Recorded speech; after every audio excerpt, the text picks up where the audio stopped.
وَلَقَدْ يَسَّرْنَا الْقُرْآنَ لِلذِّكْرِ فَهَلْ مِن مُّدَّكِرٍ۔ السلام علیکم ورحمۃ اللہ وبرکاتہ۔ نحمدہ ونصلی علی رسولہ الکریم، اما بعد، فاعوذ باللہ من الشیطان الرجیم، بسم اللہ الرحمن الرحیم۔ رب اشرح لی صدری ویسر لی امری واحلل عقدۃ من لسانی یفقہوا قولی، رب زدنی علما۔ قوم سمود کے بارے میں ہمارا پروگرام چل رہا ہے، جن کی طرف صالح علیہ السلام کو رسول بنا کر بھیجا گیا، انہی کی قوم میں سے تھے۔ جو اس سے پچھلے والی قسط تھی، اس میں ہم نے پڑھا کہ انہوں نے قوم جو ہے دو حصوں میں تقسیم ہوئی۔ جو بڑے بڑے سردار ایلیٹ کلاس تھے وہ ایک طرف تھے، اور دوسرے کچھ سردار بھی ہوں گے لیکن زیادہ کمزور لوگ جو تھے وہ دوسری طرف تھے، جو صالح علیہ السلام پر ایمان لے آئے۔ اب بڑے بڑے سردار جن کے پاس دنیا کا مال زیادہ تھا، دنیا کی آسائشیں زیادہ تھی، زیب و زینت زیادہ تھی، عہدے زیادہ بڑے تھے، انہوں نے ان سے کہا جو کمزور ان کے حساب سے تھے کہ کیا تم یہ سمجھتے ہو، خود تو بھٹکے ہوئے تھے، ان کو بھی اب سمجھا رہے تھے، ترغیب دینے کی کوشش کر رہے تھے کہ کیا تم یہ سمجھتے ہو کہ یہ جو صالح لے کر آیا ہے یہ واقعی سچا ہے، یہ واقعی اللہ کا رسول ہے، اور کیا واقعی اس پر اللہ کی طرف سے کوئی صحیفے اترتے ہیں یا اللہ کی طرف سے کوئی رسیدیں اترتی ہیں، اللہ کی طرف سے پیغامات آتے ہیں۔ تو انہوں نے آگے سے ان کو کہا کہ وہ جو کہہ رہے ہیں ہم ہر چیز پر ایمان لاتے ہیں، اور جو وہ کہتے ہیں وہ بے شک اللہ ہی کی طرف سے ان کی طرف آتے ہیں جو وہ ہمیں پیغامات دیتے ہیں۔ تو سرداروں نے کہا ہم تو ہر چیز کا انکار کرتے ہیں، ہم نہیں مانتے اس کی کسی بھی بات کو، ہمارے حساب سے تو وہ جھوٹا ہے، نافرمان ہے، گناہ گار ہے اور سحر زدہ ہے۔ اللہ اکبر۔ اس پہ ہماری بات ہوئی تھی آخری قسط میں، اور پھر یہ بھی کہا کہ وہ ہمارے جیسا ایک بشر ہے، تو کیا ہم اس کی پیروی کریں؟ اور پھر صالح علیہ السلام سے کہا کہ تم ہمارے جیسے ایک انسان ہو، اگر واقعی تم اللہ کے رسول ہو تو کوئی نشانی لے کر آؤ۔ اللہ اکبر۔ سورہ شعراء کی آیت نمبر 154، ما انت الا بشر مثلنا، کہنے لگے نہیں ہے تو اے صالح علیہ السلام ہمارے جیسا ایک انسان، اس کے سوا کچھ بھی نہیں۔ فاتی بآیۃ ان کنت من الصادقین، تو اس طرح کر لے یا پھر کوئی معجزہ، اگر واقعی تو سچا ہے کہ تو اپنے دعوے رسالت میں سچا ہے، دعوے نبوت میں سچا ہے، تو پھر معجزہ لے آ۔ ان لوگوں نے معجزہ مانگ لیا۔ یہ لوگ اس وقت ایک ایسی جگہ پر تھے جہاں سامنے پہاڑی تھی، انہوں نے کہہ کر مانگا یہ معجزہ کہ ابھی ہمارے سامنے اس پہاڑ سے یہ پہاڑ پھٹے، یہ چٹان پھٹے، اس سے ایک گابن اونٹنی نمودار ہو جو آ کے ہمارے سامنے بچہ جنے، تب ہم تجھ پہ ایمان لائیں گے۔ اللہ اکبر۔ اللہ نے ان کے اس مطالبے کو پورا کر دیا، ان کی آزمائش شروع ہو گئی، کاؤنٹ ڈاؤن شروع ہو گیا۔ جیسے ہی کوئی نشانی مانگ لی جائے تو پھر کاؤنٹ ڈاؤن شروع ہو جاتا ہے۔ انہوں نے مزید کہا اب نشانی ان کے پاس آ گئی، اللہ کی اونٹنی ناقۃ اللہ، ایک دن وہ پانی پیتی تھی، ایک دن ان کے مویشی جانور پانی پیتے تھے کنویں سے۔ ان کو احساس ہوا یہ تو ہم نے مانگ تو لیا معجزہ، لیکن یہ تو ہمارے لیے اور مصیبت آ گئی۔ اب اونٹنی جہاں سے چاہتی تھی چرتی تھی، جہاں سے چاہتی تھی کھاتی تھی، اور کہا گیا تھا کہ اس کو چھوڑے رکھنا، اس کو چھونا بھی نہیں ورنہ تمہیں ایک دردناک عذاب پکڑ لے گا۔ صالح علیہ السلام اس قوم کے فرد تھے، بڑے لائق، بڑے ذہین، اور رسول ہمیشہ قوم کے بہترین شخص کو بنایا جاتا ہے۔ مال و متاع کو نہیں دیکھا جاتا بلکہ اس کی کوالٹی کو دیکھا جاتا ہے۔ ہم نے سورہ البقرہ میں پڑھا تھا حضرت طالوت کو جب سردار بنایا گیا تو ان میں کوالٹی کیا بتائی گئی؟ وہاں بھی سردار کہہ رہے تھے کہ ہم زیادہ حقدار ہیں، تو کہا وہ تم سے زیادہ ذہین بھی ہے، علم زیادہ رکھتا ہے اور زیادہ طاقتور بھی ہے۔ ایسا شخص، اور سب سے بڑی بات ہے سچا امانت دار شخص، با اخلاق شخص، اس کو بنایا جاتا ہے۔ صالح علیہ السلام میں یہ ساری کوالٹیز موجود تھی۔ ساری صلاحیتیں تھیں۔ سورہ ہود کی آیت نمبر 62 میں آتا ہے، کالو یا صالح ہو، کہنے لگے قوم کے سردار، قوم والے، ایسا شخص جس سے ہم بہت امیدیں باندھ بیٹھے تھے کہ یہ ایک شخص ایسا زبردست پرسنالٹی والا شخص ہے کہ یہ ہماری قوم کے لیے بڑا فائدہ مند ہوگا۔ رجا کہتے ہیں امید رکھنا۔ کہنے لگے کہ اے صالح، تو ہم میں سے وہ شخص تھا اس کے بارے میں ہم بڑی امیدیں باندھ بیٹھے تھے، پر تو یہ کیا ہمیں کس مشکل میں تو نے ڈال دیا کہ سارے الہوں کو چھوڑ دو، اپنے باپ دادا کے دین کو چھوڑ دو۔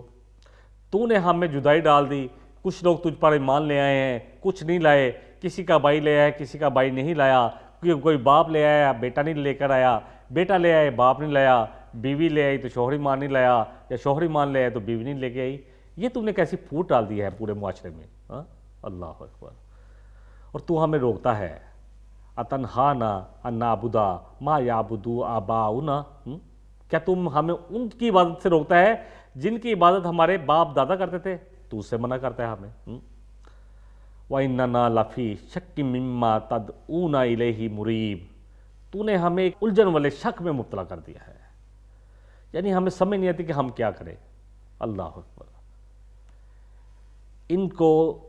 ان کے دلوں میں یقین تھا کہ جو صالح کہہ رہے ہیں وہ ٹھیک ہے، لیکن اس کے لیے قربانی صالح کی اطاعت کرنی پڑتی۔ وہ کام ایک اللہ کی عبادت، ان کے جو بڑے باپ دادا تھے وہ تو پتہ نہیں کتنی چیزوں کی عبادت کرتے تھے، کتنی چیزوں کو انہوں نے الہ بنا رکھا تھا، اپنے نفسوں کو، اپنے بتوں کو اور بزرگوں کو، اور پتہ نہیں کن کن کو الہ بنا رکھا تھا، اور سمجھتے تھے کہ یہ اللہ کے اختیارات میں سے کچھ اختیار رکھتے ہیں۔ اللہ اکبر۔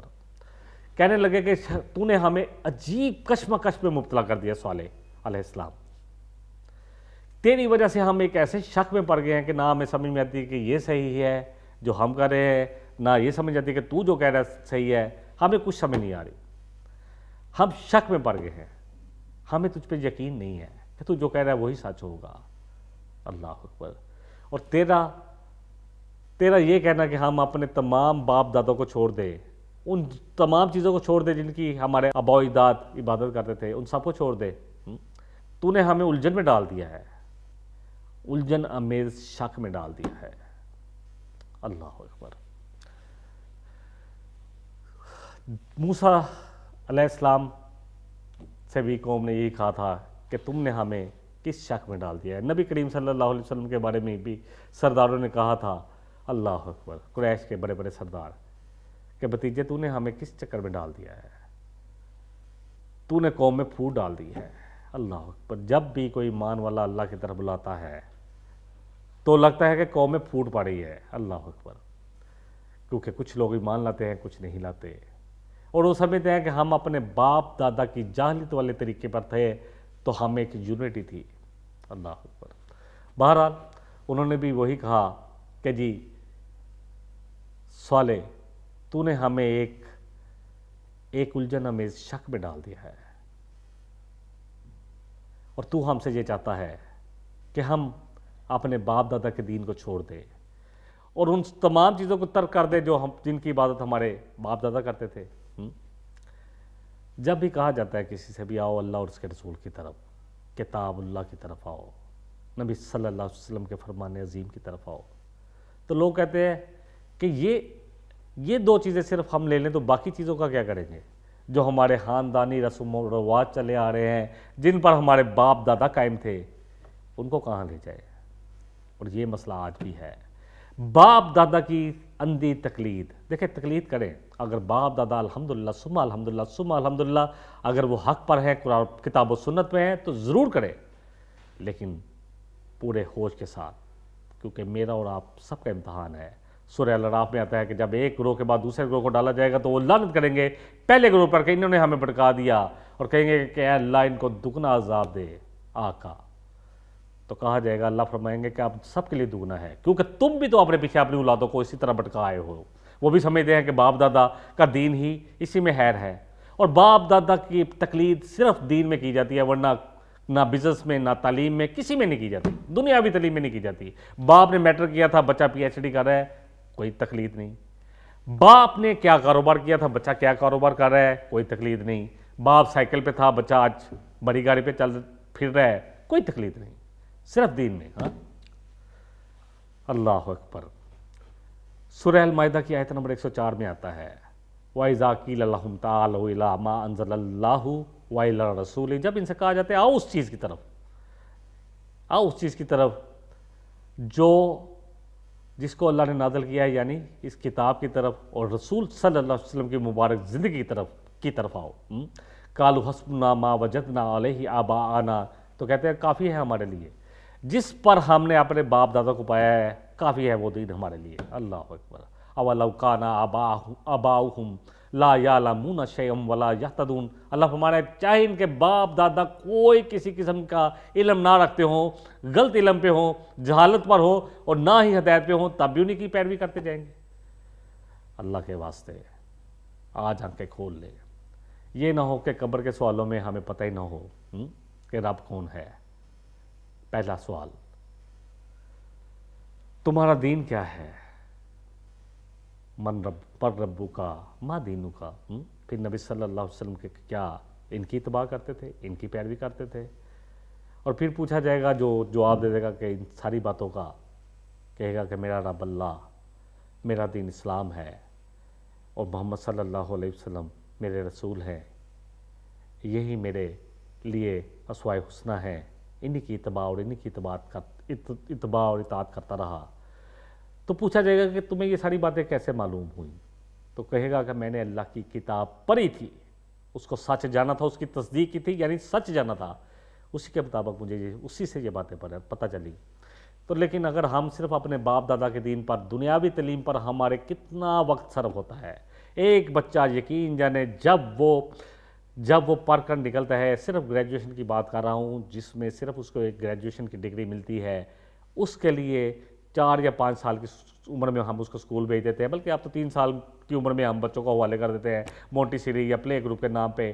لوگ جو ہے تعلیمی ادارے جو ہیں، اللہ اکبر، وہ لوگوں کے مالوں کو سمجھتے ہیں کہ یہ ہمارا حصہ ہے اس میں. تو وہ کہتے ہیں آجو، ہم بھی کہتے ہیں بچوں کی ذمہ داری تم لے لو، تم ہی پرورش کرو.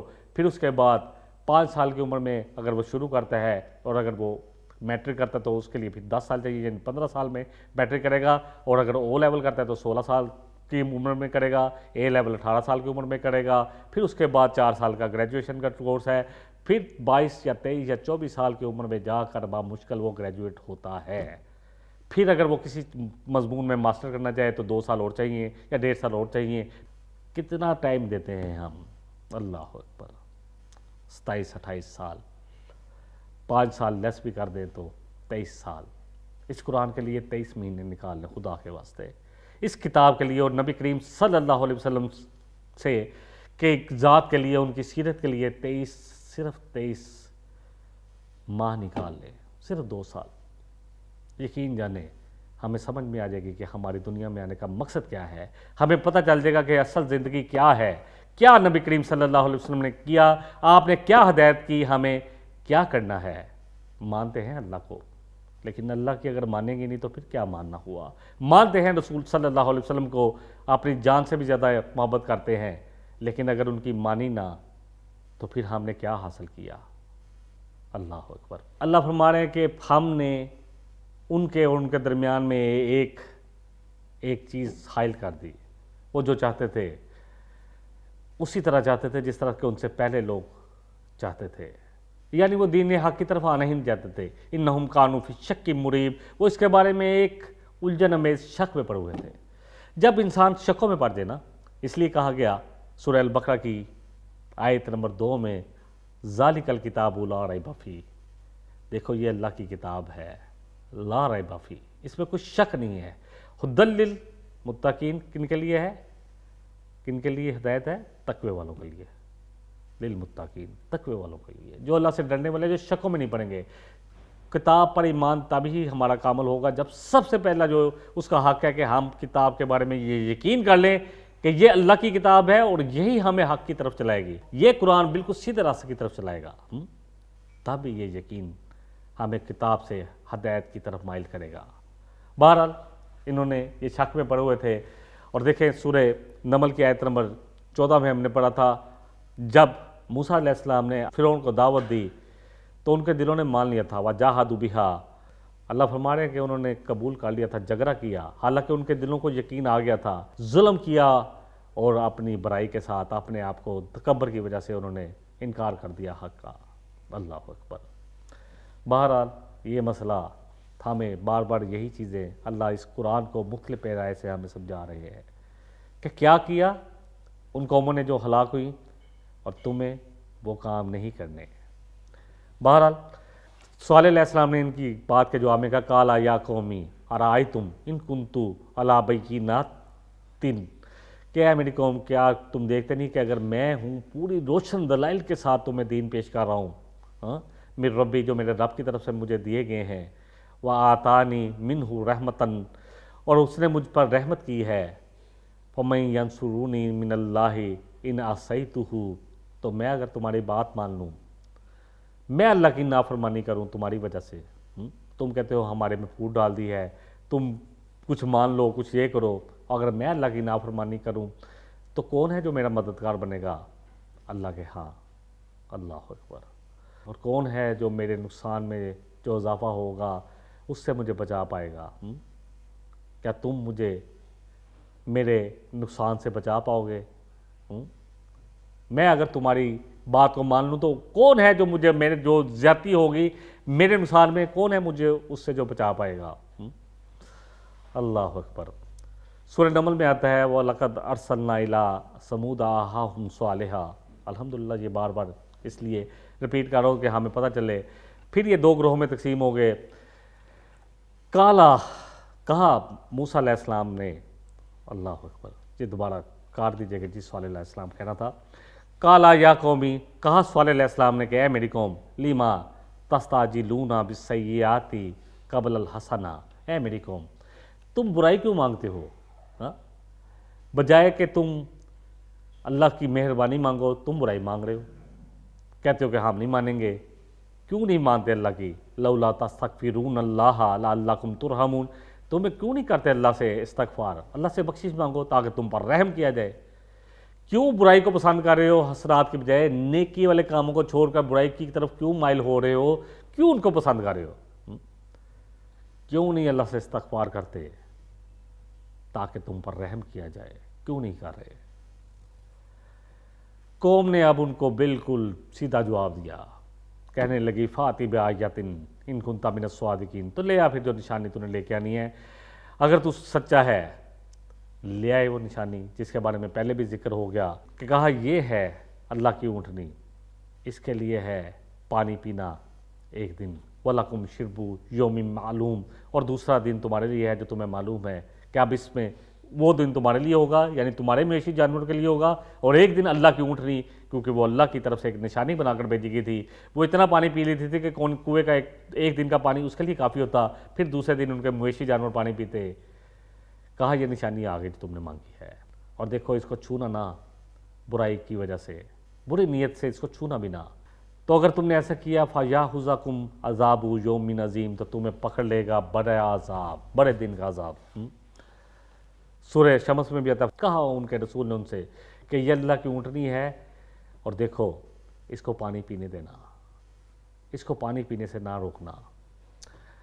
سورہ الاعراف میں بھی ہم نے پڑھا تھا کہ یہ اللہ کی اونٹنی ہے تمہارے لیے ایک نشانی، فَذَرُوهَا تَأْكُلْ فِي أَرْضِ اللَّهِ، اس کو چھوڑے رکھنا تاکہ یہ اللہ کی زمین سے کھاتی پیتی رہے، چرتی رہے، اور دیکھو اس کو چھونا بھی نہ ورنہ تمہیں دردناک عذاب پکڑ لے گا۔ اللہ اکبر۔ ہر جگہ اللہ نے ان کو سمجھایا، بہت ساری جگہ پہ ہم دیکھ رہے ہیں کہ کتنی دفعہ سمجھایا ہوگا صلی اللہ علیہ السلام نے۔ سورہ جو ہے ہود میں آتا ہے وَيَا قَوْمِ هَٰذِهِ نَاقَةُ اللَّهِ، کہا کہ اے میری قوم یہ اللہ کی اونٹنی ہے، تم نے مانگی ہے، تمہارے لیے ایک نشانی ہے۔ سورہ قمر پڑھ لے، وہاں بھی یہ آتا ہے، کہنے لگے صلی اللہ علیہ السلام کہ دیکھو اب پانی کی تقسیم ہو گئی تمہارے اور ہمارے درمیان، یعنی ایک دن اللہ کی یہ اونٹنی پانی پیے گی اور ایک دن تمہارے مویشی جانور، بس وہ اونٹنی ان کے لیے اب ایک آزمائش بن گئی۔ اللہ اکبر۔ اب ان کے لیے ایک انہوں نے نشانی تو مانگ لی تھی، لیکن اب اونٹنی سے اکتانے لگے کہ یہ کیا مصیبت ہو گئی ہمارے لیے۔ تو انہوں نے کوشش کی کہ کسی طرح اس اونٹنی سے جان چھڑائی جائے۔ اب اکتا گئے، مانگی اتنی نشانی خود تھی، کیا کیا؟ فَكَذَّبُوهُ فَعَقَرُوهَا، اللہ اکبر، پس انہوں نے رسول کی بات کو جھٹلا دیا اور کونچے کاٹ ڈالی۔ کونچے کہتے ہیں جو ٹہنوں سے نیچے جو حصہ ہوتا ہے یا ٹہنوں سے تھوڑا اونچا، وہ کاٹ کے اونٹنی کو کرایا جاتا ہے، پھر اس کو ذبح کر دیا جاتا ہے۔ فَدَمْدَمَ عَلَيْهِمْ رَبُّهُمْ بِذَنبِهِمْ فَسَوَّاهَا، پھر آ گیا اللہ کا عذاب ان پر، ان کے رب کی طرف سے، اور ان کو اللہ نے تہس نہس کر دیا، برابر کر دیا، زمین میں غرق، زمین پر ہلاک کر کے رکھ دیا۔ اللہ اکبر۔ یہ ساری چیزیں جو ہے ہم پڑھ رہے ہیں، یہ رسول ایک ہی دفعہ عذاب نہیں آتا، رسول ان کو مختلف پیرائے سے سمجھاتا ہے کہ دیکھو دردناک عذاب پکڑ لے گا، عذاب بالکل قریب ہے اگر تم نے ایسا کیا، دیکھو عذاب جو ہے بڑا عذاب، بڑے دن کا عذاب تمہیں پکڑ لے گا، لیکن وہ مانتے نہیں ہیں۔ فَعَقَرُوا النَّاقَةَ وَعَتَوْا عَنْ أَمْرِ رَبِّهِمْ، پس انہوں نے عقر، اللہ اکبر، کاٹ ڈالی کونچے، ذبح کر دیا اللہ کی ناقت اللہ کو، اللہ کی اس اونٹنی کو، اللہ کے حکم کو نہیں مانا۔ وَقَالُوا يَا صَالِحُ، کہنے لگے اے صالح، تو لے آ پھر اب وہ عذاب جس سے تو ہمیں ڈراتا ہے، جس کا تم ہمیں وعدہ دیتا تھا، اگر تو واقع رسولوں میں سے ہے تو لے آ عذاب۔ اللہ اکبر، سرکشی۔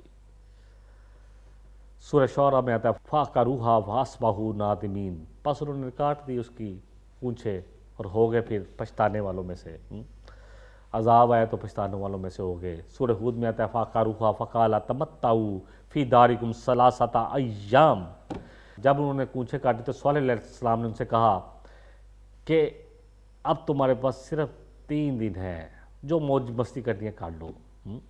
ذالک وعد غیر مکذوب، یہ وہ وعدہ ہے جو جھوٹا نہیں ہے، جو سچ ہو کر رہے گا، واقع ہو کر رہے گا۔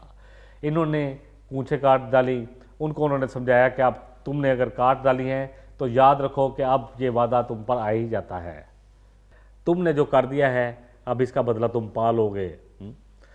یہ عذاب مانگ رہے تھے کہ لے آ تو جو ہمیں کہہ رہا ہے، ڈرا رہا ہے۔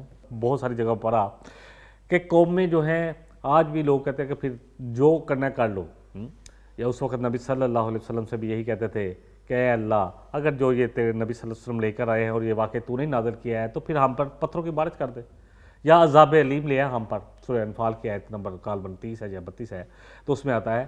تو بہرحال انہوں نے بھی یہی کہا کہ لے آ تو وہ عذاب جس کا تو ہمیں ڈراتا ہے، اگر تو واقعی رسولوں میں سے ہے۔ سورہ صافات میں اللہ فرما رہے ہیں افبعذابنا یستعجلون، تو کیا یہ لوگ جلدی میں جاتے ہیں ہمارے عذاب کے لیے؟ سورہ عنکبوت کی آیت نمبر 53 میں اللہ فرما رہے ہیں یستعجلونک بالعذاب، یہ نبی صلی اللہ علیہ وسلم آپ سے عذاب کے لیے جلدی کہہ رہے ہیں۔ ولولا اجل مسمى، اگر ایک مقرر وقت اللہ نے طے نہ کر رکھا ہوتا یقیناً ان پر آ جاتا عذاب اللہ کی طرف سے، لیکن اللہ کی ایک مہلت ہے، اللہ کا ایک طریقہ ہے، اللہ ایک پوری حجت قائم کرتے ہیں اور ایک موقع دیتے ہیں پورے کا پورا۔ سورہ شورى میں آتا ہے عذاب تو وہی مانگتے ہیں جن کو آخرت کا یقین نہیں ہوتا۔ الذین آمنوا مشفقون منہا، اللہ کے جو ایمان والے بندے ہوتے ہیں وہ تو عذاب سے ڈرتے ہیں، وہ تو اللہ کے سامنے حاضر سے ڈرتے ہیں، اور پھر اللہ استغفار کرنے والوں پر عذاب نہیں بھیجتا، وہ جب تک رسول ان کے درمیان ہو تو اللہ عذاب نہیں دیتے۔ وما کان اللہ معذباہم وہم یستغفرون، اور جب تک لوگ جو ہے اللہ سے استغفار کرنے والے ہوں ان کے درمیان، تو اللہ ایسی قوموں کو بھی عذاب سے بچائے رکھتے ہیں۔ جب بھی عذاب جس قوم پر بھی آیا، اللہ نے رسولوں کو اور ان کے ساتھ جو ایمان والے تھے ان کو وہاں سے اس علاقے سے نکالا، اس کے بعد عذاب ان پر مسلط کیا، اس کے بعد ان کو نیست و نابود کر دیا، ہلاک کر دیا۔ تو یہ اللہ کی سنت ہے، اللہ عذاب اس وقت بھیجتے ہیں جب ایمان والے اور رسول اس قوم سے چلے جاتے ہیں، جب تک وہاں استغفار کرنے والے ہوتے ہیں اللہ کا عذاب نہیں آتا، جب تک لوگ استغفار کرتے رہتے ہیں۔ استغفار ایسی چیز ہے جو اللہ کے عذاب کے آگے ڈال بن جاتی ہے۔ اللہ اکبر۔ اصل بات یہ ہے کہ ہم سب کو بھی اللہ کے ہاں استغفار کرنا ہے، اللہ ہی سے معافی مانگنی ہے اور اللہ ہی کی طرف پلٹنا ہے، کیونکہ اسی میں ہم سب کی بقا ہے۔ اگر ہم نے ایسا نہ کیا تو پھر اللہ کا عذاب، دیکھیں اللہ کا عذاب اس وقت تو قوموں کو پوری نیست و نابود کر دیتا تھا، اب اللہ کا عذاب آتا ہے کہ اللہ ایسے لوگوں کو مسلط کر دیتا ہے جو بستیوں پر ظلم ڈھاتے ہیں، ظالم حکمران آ جاتے ہیں، ظالم لوگوں کو بڑے بڑے عہدے مل جاتے ہیں۔ ہم سب کو اللہ کی طرف پلٹنا ہے، آج کے عذاب سے بچنے کے لیے اللہ کی طرف رجوع کرنا ہے، اللہ سے اپنے گناہوں کی بخشش مانگنی ہے، اور وہ کام کرنے ہیں جن کو اللہ ہمیں کرنے کے لیے کہتے ہیں، قرآن جو ہمیں کرنے کے لیے کہتا ہے وہ کرنا ہے، اور جس سے روکتا ہے اس سے رکنا ہے۔ نبی کریم صلی اللہ علیہ وسلم کی مکمل اطاعت اور اتباع کرنی ہے، اور آپ کی زندگی کو اپنے لیے اسوہ حسنہ بنانا ہے۔ اسی میں ہم سب کی نجات ہے۔ اللہ سے دعا ہے کہ جتنا کہا گیا اور جتنا سنا گیا، اصل بات یہ ہے کہ اللہ ہم سب کو اس پر پورے کا پورا عمل کرنے کی توفیق عطا فرمائے۔ وآخر دعوانا ان الحمدللہ رب العالمین۔ سبحانک اللہم و بحمدک اشہد ان لا الہ الا انت استغفرک و اتوب الیک۔ السلام علیکم ورحمۃ اللہ وبرکاتہ۔ وَلَقَدْ يَسَّرْنَا الْقُرْآنَ لِلذِّكْرِ فَهَلْ مِن مُّدَّكِرٍ